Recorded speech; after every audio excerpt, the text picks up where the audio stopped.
वार्ता डकाई आपण माने समस्त अवगत अछंती जानी छंती जे गत काली भारतीय जनता पार्टी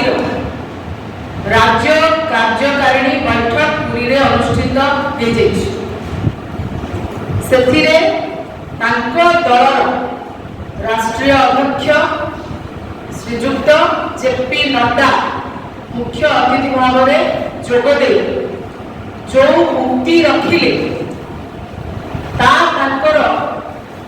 छोट मनर परिचय दूची। भारत पूर्वतन प्रधानमंत्री से माने जहाँ को आदर्श बोली मानती भारत रत्न अटल बिहारी वाजपेयी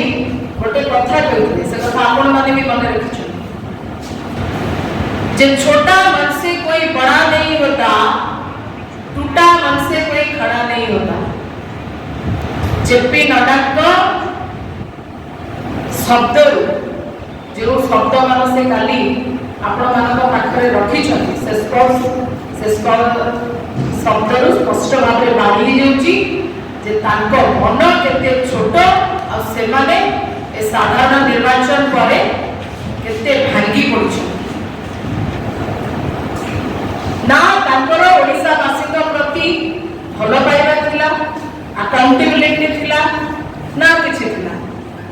आसिले कांग्रेस को सीधा सरल भाव में आक्रमण कर चले किंतु एक कथा बोधे भूली जाई चलती जेपी नड्डा जे दीर्घ 25 वर्ष धरी तांकर अघोषित सहयोगी एठी शासक क्षमता थिला कांग्रेस नथिला। दुर्भाग्य कथा जे राष्ट्रीय अध्यक्ष ना बिजु जनता दल विपक्ष में कौनसी टीका टिप्पणी कले ना तांको विरुद्ध में प्रदुटिए भी कहिले ना नवीन बाबू को विरुद्ध में कहिले ना बिजु जनता दल विरुद्ध में कहिले। एथिरो गोटे कथा स्पष्ट बारी होउची जे नवीन बाबू को प्रति भय ना भय जदि दया ताले काहीकि भारतीय जनता पार्टी रो पूर्वतन मुख्यमंत्री श्रीजुक्त नवीन पट्टनायक प्रति एते दया जदि भय ताले को काम को बा को कथा को नै करी बिजु जनता दल को भय करूची भारतीय जनता पार्टी ये साधारण प्रश्न उठुची। मूल कथा होची जे आपण माने समस्त को लागुची ओडिसावासी को लागुची जे परिवर्तन करथिले किंतु कौन सी एंगल लागू नहीं जो ओडिसा रे सरकार परिवर्तन हला भले रंग परिवर्तन हेची चिन्ह परिवर्तन हेची किंतु 25 वर्षर सरकार ओडिसा वासी प्रति आभिमुख्य मानसिकता जहा थिला आज मध्य भारतीय जनता पार्टी रो सेया रहिची सेही मानसिकता रहिची सेही आभिमुख्य रहिची से शोषण करबा मानसिकता रो एपर्यंत भी भारतीय जनता पार्टी मुक्त होई नाही। सेतेबेले भारतीय जनता पार्टी समर्थन करथिला बिजु जनता दल को आजिकली बिजु जनता दल भी समर्थन करछि उभय आज मध्य सेती अछति केवल रंग और चिन्ह रे परिवर्तन हेछि ओडिसा वासी को अवस्था रे कोनोसी परिवर्तन हे नाही ए होछि स्पष्ट कथा। आज प्रमुख गणमाध्यम मध्य ये शिरोनामा पार्टी जी जेपी नड्डा कोई भाव में जे 25 वर्ष धरी शासन क्षमता रखला जे मुख्य विरोधी दल अछि ता विरुद्ध रे पदुटिए कहिले नाही जे शासन रे नाहति आमे तृतीय नंबर दल रे अछु हमको साणित आक्रमण करूछनी ये एक प्रश्न। तृतीय प्रश्न को आसीबी जे जो माने संविधान रो अर्थ बुझंती नाही जो दल संविधान को सम्मान केबे भी देई नाही जो माने संविधान रो हत्याकारी जो माने संविधान रो ढांचा को परिवर्तन करिवा पई षडयंत्र प्रत्येक दिन बसिकी करूछथि से माने खाली संविधान ऊपर लंबा लंबा भाषण दबा ये लफड़ा भरी शब्द बळे लागिला। जेपी नड्डा बोध हुए संविधान का प्रकृत सत्य अर्थ को बुझिना जदि प्रकृत शक्ति को बुझी थांते जदि प्रकृत अर्थ को बुझी थांते ताले तांको दल साधारण निर्वाचन पूर्व दलर नेता माने बुली बुली कहि नथाते जे आमे क्षमता को आसिले आमे पुनर्बार शासन परिवर्तन करिबु हमको 400 सीट दरकार 412 नारा दौड़े भारतीय जनता पार्टी नेता माने कौन है आत्मा को परिवर्तन करी हुए नहीं एक कथा जेपी नड्डा कि ताको दलर नेता माने बहुत भी जानि नांती भारतवासी आत्मा को बुझिछंती संविधान को बुझिछंती बोली ये 412 नारा दौथिबा दल को 240 रे रखि देबे ये होची प्रकृत भारतीयकर मनर कथा आत्मार कथा प्रकृत भाव में से संविधान को बुझिछंती संविधान कही गई जो कथा काली रखिले जेपी नड्डा बोध हुए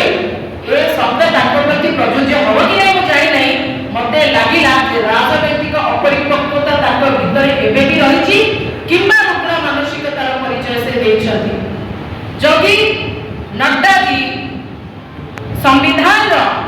प्रियम्बल के नीचे पढ़ी माने बिना बही बिना खाता बिना लेखा निज मनरो संविधान प्रियम्बल को कही देबे आमे जानिबु जे नड्डा जी केते संविधान को बुझिछथि और जानिछथि प्रसंग हला जे संविधान रो कथा कहउथिबा व्यक्ति मणिपुर में बोलते मणिपुर जणुथिबा समय रे संविधान रखिबो काहे कि मणिपुर में देखा गले दुर्भाग्य कथा जे करे सेति के जो माने आदिवासी और दलित मानवीय शोषण विरुद्ध में स्वर उत्तोलन कले भारतीय जनता पार्टी सेमानको अर्बन नक्सल नारे सजे देला ये होची सेमानकर मानसिकता और काली छाती बाड़े बाड़े संविधान में पाठ पढु दिले आसी ओडिसा रे हम सब छोट छुआ हेछु ये की ड्रामा ये संविधान का कथा ताके मन को केबे आसिला हजार हजार कोटी टका खर्च करी विधायक मानक क्रियाविका करी सरकार बदलैला बेले कुआडे जाइथिले संविधान रक्षक का तो देखिबा को नथिला आज मध्ये से प्रक्रिया जारी करूछथि कांग्रेस को परजीवी कहउथिबा नेता जड़े राष्ट्रीय अध्यक्ष सीनियर नेता तंकर दल से भूली जाउछथि से कहा सहित मिसी के यूपी रे जितिछथि कहा सहित मिसी के केंद्र रे सरकार करछथि आम सखी अपना महत्व आपे रखी टिके निज गोड़ को जदि जेपी नड्डा देखि थाते ताहाले विरोध में फल आइथांता सरकार करो संविधान रीति एते जे सुप्रीम कोर्ट एमानकर इलेक्टोरल बॉन्ड रा गुप्त चंदा आदाय करिवार पर्दाफाश करदला गत फेब्रुआरी 15 तारीख रे ता स्पष्ट जणा पड़िला ये कोबड़ी भाव रे इलेक्टोरल बॉन्ड करी गुप्त चंदा आदाय करिवार माहिर थिले और संविधान रक्षक साथी लेछथि आज खाली सत्य के नुआ गया पंजाब रे गवर्नर मध्ये कहउछथि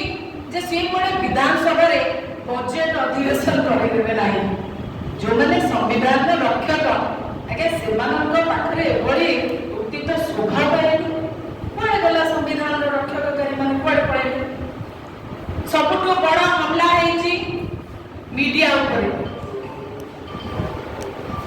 मीडिया रो स्वाधीनता को छड़े निया जेची स्वाधीनता को ह्रास करछि सरकार जो सांबादिक निर्भीक सांबादिक आरएसएस रो एजेंडा भारतीय जनता पार्टी रो प्रकृत एजेंडा को लोकन पाखरे रखिबारे सक्षम हेची सेमानक विरुद्ध रे ए सरकार कोई भाव रे आक्रोश मूलक मनोभाव पोषण करिछि एवं एभली एक सिचुएशन हेची जदि उदाहरण देबी एनडीटीवी रे किबा रवीश कुमार कर अवस्था कोन आपण माने देखिछथि जानिछथि गौरी लंकेश रो आरंभ करी तमाम कथा रहिछि संविधान में रक्षक कोन ए सब काम करे कि